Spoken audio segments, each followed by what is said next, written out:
नमस्कार मित्रांनो, स्वागत आहे तुमचं माझ्या यूट्यूब चॅनलवर. तर गृहनिर्माण विभागाचे या ठिकाणी मंत्रिमंडळामध्ये जे निर्णय झाले होते त्याची आपण आज माहिती घेणार आहोत. तर त्यामध्ये या ठिकाणी महत्त्वपूर्ण निर्णय घेण्यात आलेले आहेत. त्यामधील माझे घर माझा अधिकार हे अनुसरून राज्याचे गृहनिर्माण धोरण 2025 ला मंजुरी देण्यात आलेली आहे. त्यानंतर 2007 नंतर सुमारे 18 वर्षांनी गृहनिर्माण धोरण जाहीर करण्यात आलेले आहे. तर परवडणारी, सर्वसमावेशक, शाश्वत आणि पुनर्निर्माणशील या 4 मार्गदर्शक तत्वांसोबत धोरणाची रचना करण्यात आलेली आहे. त्यानंतर या ठिकाणी नोकरदार महिला विद्यार्थी यांना भाडेतत्त्वावर आणि औद्योगिक कामगारांसाठी 10 वर्षांपर्यंत भाडेतत्त्वावर व त्यानंतर मालकी हक्काने घरे दिली जाणार आहेत. तसेच सार्वजनिक खाजगी भागीदारीद्वारे विकासक आणि प्रचालकासाठी प्रोत्साहन सामाजिक गृहनिर्माणकरिता CSR निधीचा वापर करण्यात येणार आहे.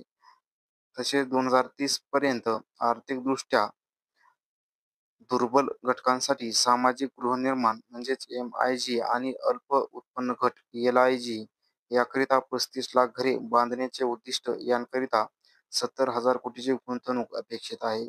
तसेच डेटा आधारित निर्णय प्रक्रियेकरिता राज्य गृहनिर्माण माहिती पोर्टल SHIP केंद्रीकृत डिजिटल प्लॅटफॉर्म म्हणून निर्माण करण्याची कार्यवाही या ठिकाणी करण्यात येणार आहे. तसेच गुणवत्ता नियंत्रणावर देखरेख ठेवणे, लाभार्थींच्या तक्रारीच्या अनुषंगाने विकासकांसोबत मध्यस्थी करणे आणि पुनर्विकास प्रकल्प वेळेत पूर्ण करणे सुनिश्चित करण्यासाठी राज्यस्तरीय सर्वोच्च तक्रार निवारण समिती निर्माण करण्यात येणार आहे.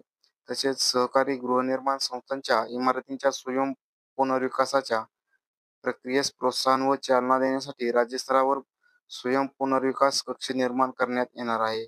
स्वयं पुनर्विकासाकरिता 2,000 कोटींच्या स्वयं पुनर्विकास निधीची स्थापना करण्यात येणार आहे. तसेच मुंबई उपनगरामध्ये पुनर्विकासाचा चालना देण्यासाठी उपकरण प्राप्त इमारतींना लागू असलेले म्हाडा अधिनियमाच्या कलम 79 व 91 कलम उपकरण प्राप्त नसलेल्या इमारतींना लागू करण्याकरिता म्हाडा स्तरावर अभ्यास करून सर्वकष प्रस्ताव सर्वकष प्रस्ताव सादर करण्यात येणार आहे. मुंबई बाहेरील पुनर्वसन प्रक्रियेला गती मिळावी याकरिता महाराष्ट्र महानगरपालिका अधिनियम, महाराष्ट्र प्रादेशिक नियोजन व नगररचना अधिनियम 1966 तसेच इतर अधिनियमांमध्ये आवश्यक बदल करण्यात येणार आहेत.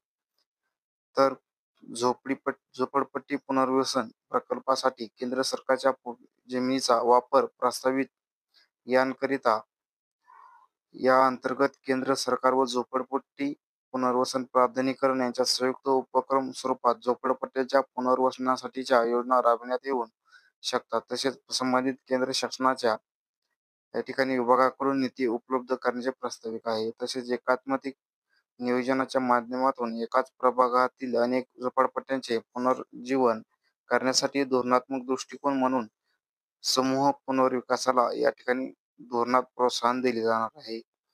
तर झोपडपट्टीधारक व विकासक यांच्यातील कारनामे मुद्रांक शुल्क पेपरवर तयार करून किमान मुद्रांक शुल्कावर नोंदणी करण्यात येणार आहे. त्यामुळे झोपडपट्टीधारकांचे कायदेशीर अधिकार सुरक्षित राहतील.